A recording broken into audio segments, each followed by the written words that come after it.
embarcados.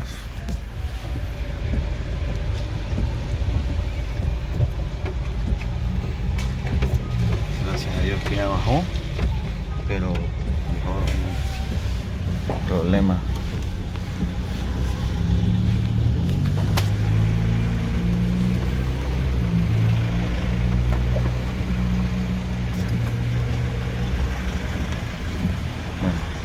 Dios proteja a nuestras familias salvadoreñas, porque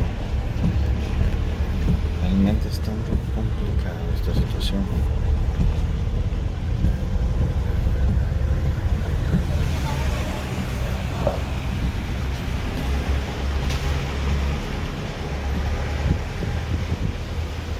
Gracias a Dios mi familia salió bien.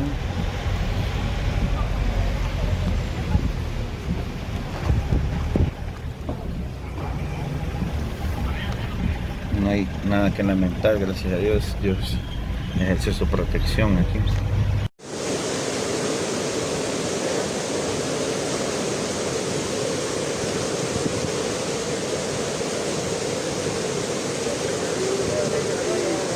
Como pueden ver, ahí está el río ya colapsado.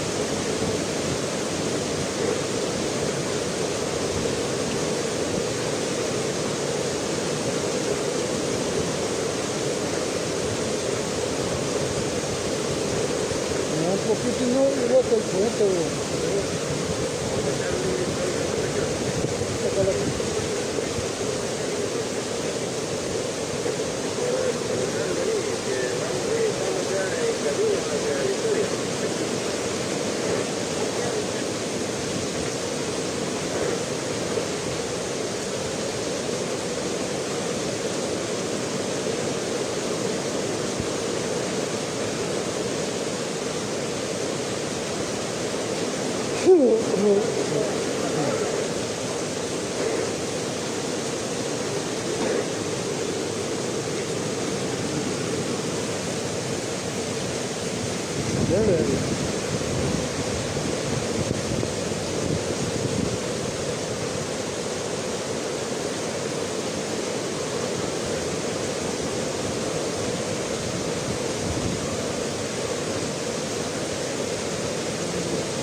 Como pueden ver, compañeros, ahí está ya colapsó lo que es el puente de aquí del río de la Málaga.